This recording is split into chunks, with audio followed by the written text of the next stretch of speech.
Good day everyone! So for today's video ay mag-i-exam muna kami ng Mata tsaka Informatika na subject namin. At dito sa building na ito kami ay mag-i-exam. At wala akong idea kung ano yung isasagot ko sa subject na ito, yung Matematika tsaka Informatika. Kasi bihira lang naman ako pumapasok sa Matematika. Pero hindi lang naman ako, pati yung mga kaklase ko hindi din pumupunta. Kasi hindi naman kami nakakaintindi ng Russian language ng maayos. At yung math na teacher namin ay hindi siya nakakapagsalita ng English, kaya hindi namin maintindihan din kung paano niya sinosolve yung problem sa blackboard or paano siya mag-compute, kasi nga hindi namin maintindihan. Pero yung isang grupo ay nakakaintindi sila ng Russian at nakakapagsalita sila, kaya madalas sila pumapasok at sila lang yung nakakaintindi masyado. At ito na nga, pupunta na ako sa loob ng laboratory building na ito dito. At first time ko lang makapunta dito, kaya nagtanong muna ako kung dito ba yung laboratory building.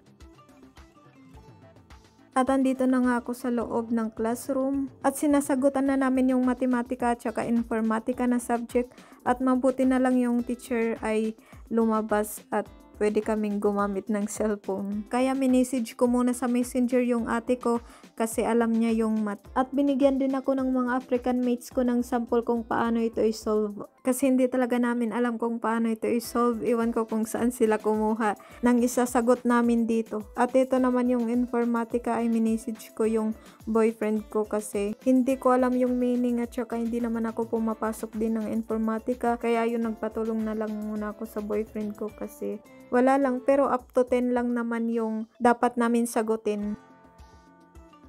At ayun lang, mabuti na lang talaga umalis yung teacher namin. Kung hindi, wala talaga akong isasagot at char. At ayun lang, finally tapos na yung 4 na subject na exam namin. At sa 4th floor pala kami nag-exam. At bababa na muna ako. Pero 11 PM pa lang.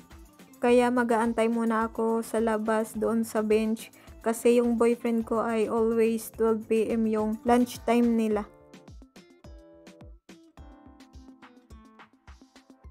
Pero sobrang init nga ng summer nila dito kumpara sa Moscow daw at saka St. Petersburg, yung mga kapital nila dito sa Russia. Pero malayo yung Moscow nila dito sa amin, mga 12 hours by car. At saka kung train naman ay mga 12 hours pataas, ganyan. At ang tahimik nga dito kasi nagsiuwian na yung mga estudyante kasi magla-lunch time na. At eto na, lalabas na muna ako. At 9 lang pala kami na nag-exam kasi yung visa namin ay mag-i-expire na. Kaya inuna muna kami para ma-extend na yung visa namin kasi mag-i-expire na. At dito pa rin ako mag-aaral sa school na ito. Kaya i-extend pa nila yung visa ko dito. Kasi ayoko munang umuwi kasi wala pa tayong sariling palasyo. Charot. At mabuti na lang natapos na yung exam namin na 4 na subject. Pero pag hindi ka nakapasa sa mga subject na iyon ay hindi ka bibigyan ng certificate at baka pauwiin ka sa country ninyo. At mostly yung mga kaklase ko ay mga scholar sila dito. At hindi na nila kailangan magbayad this year kung ano man yung kurso na kukunin nila. At doon pala ako pupunta kasi aantayin ko yung boyfriend ko doon. Sa isang gate nila doon. So ako dito ay hindi naman ako scholar kaya babayarin ng jowa ko yung pag-aaral ko dito. At yung kinuha kong kurso pala dito ay designer kaya 10,000 daw per month yung bayad. Kasi hindi naman ako magiging scholar dito kasi yung Pilipinas ay hindi kasali sa mga pagbibigay ng scholar dito. Char. At andito na nga ako sa labas at ito na yung boyfriend ko, paparating na. Kasi it's already 12 na. At magla-lunch muna kami ng boyfriend ko sa bahay. At babalik ulit kami dito kasi need namin dalhin yung document para sa passport ko kasi ngayon yung last day para ipasa. At eto na nga, umulan pa nga at babalik ulit kami sa paaralan para ibigay yung passport na ito. Kasi kailangan nila para sa visa ko para i-extend. At andito na nga muna kami naka-parking kasi ipapapotocopy namin yung nasa passport ko pati yung visa at magpapapicture din ako like ID. At nagbayad na rin yung jowa ko sa kanyang Sberbank para sa documents. At finally, we're done. So, pupunta na kami sa institute, sa EMO, or sa faculty namin para sa mga foreigner, ganyan. At saka, kailangan talaga namin itong gawin kasi kung hindi namin ito gagawin, ay pupunta ulit kami sa Kazakhstan by car lang. So, ayun, ayaw namin ulit pumunta doon kasi wala lang, sobrang boring.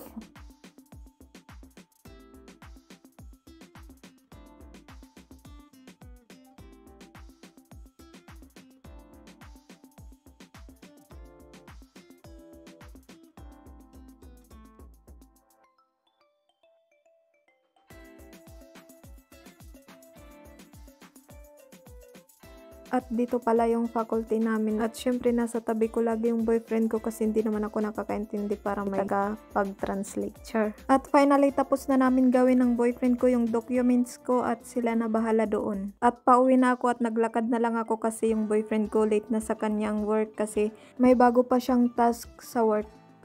Pero hindi naman malayo lakarin dito at saka mainit nga lang. At saka boring talaga dito kasi hindi marami yung mga tao sa labas at saka wala kang makikitang mga bata sa labas na naglalaro kasi yung mga tao talaga dito mga busy. Hindi kagaya sa atin sa Pinas, paglabas natin ay may mga batang naglalaro at saka ang sasaya nila. Pero dito wala talaga yung mga siseryoso ng mga tao dito. Char! At magti-3 PM na nga at ayan, uuwi na ako. At ito yung mga neighbor namin dito at saka doon sa left side yun yung mabait na neighbor at saka friendly, pero dito hindi masyado.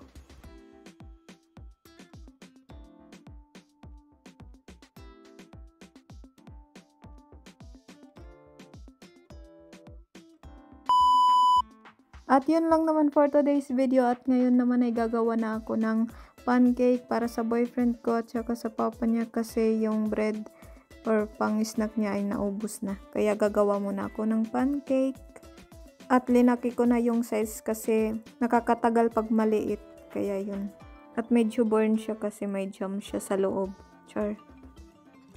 At yun lang naman. Thank you guys for watching my videos. And sana huwag niyong kalimutan na i-like and share. And comment kung may mga katanungan kayo. And yes, that's all. See you sa susunod na vlog ko.